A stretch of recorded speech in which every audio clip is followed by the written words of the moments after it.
8 তারিখে আপনার আইসিটিতে দুটো চার্জশিট, প্রথমে দুটো পরে থার্ড চার্জশিট জমা পড়লো, তাই তো?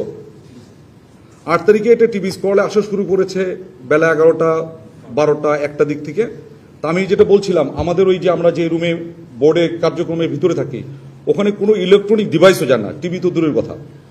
সো আমরা কোনো একটা ব্রেকে যদি বের হইতাম, নামাজের ব্রেক বা লাঞ্চের ব্রেক, তখন আমরা জানতে পারছি যে টিভি স্ক্রলে বা সোশ্যাল মিডিয়াতে বা কোনোভাবে জানতে পারছি যে চার্জশিট জমা হয়েছে বা চার্জশিট ট্রাইব্যুনালে আইসিটিতে এটা অ্যাকসেপ্টেড হয়েছে ইত্যাদি ইত্যাদি।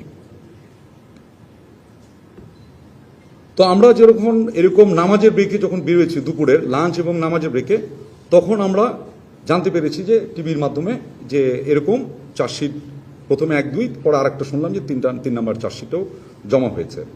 এবং চার্জশিটের ভিতরে আমরা জানতে পারলাম যে এইখানে একটা চার্জ হয়েছিল যারা গুম সংক্রান্তই, এটা হলো যে যারা ডিজিএফআইতে কর্মরত ছিল তাদের একটা বড় অংশ এখানে জড়িত ছিল বিধায় বা জড়িত আছে এরকম একটা অভিযোগ। আরেকটা আছে র্যাবের টিএফআই নিয়ে, এবং আরেকটা ছিল সেটা 5 আগস্টের রামপুরা ইনসিডেন্সের উপর ভিত্তি করে, তাই তো? ঠিক, এটুকু তো আমরা সবাই জানি।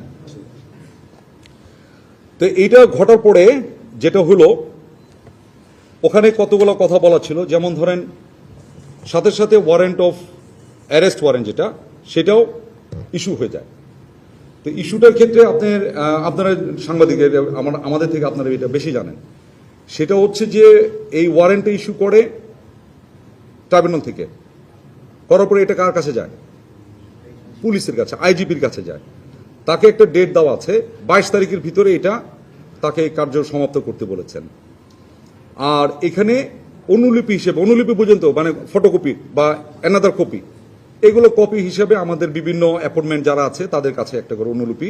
আমরা এটা সোশ্যাল মিডিয়াতে দেখেছি এবং টিভির স্ক্রলে কেউ এটা দিতে পেরেছেন, কেউ দিতে পারে না, বাট আমরা সোশ্যাল মিডিয়াতে দেখেছি এরকম চার্জশিটের অনুলিপির ভিতরে কারো আছে। আমরা অদ্যাবধি পর্যন্ত কোনো এই যেটা বললাম অ্যারেস্ট ওয়ারেন্ট এখন পর্যন্ত আমরা হস্তগত হয় না।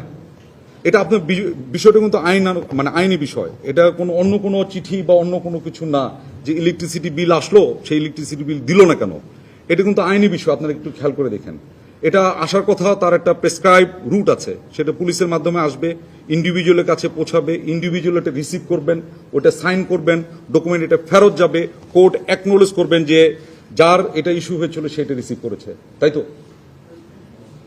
এটা কি বিদ্যুৎ বিলের মতো না? কিন্তু খেয়াল করে দেখেন, আমরা এখন পর্যন্ত ওই পাইনি।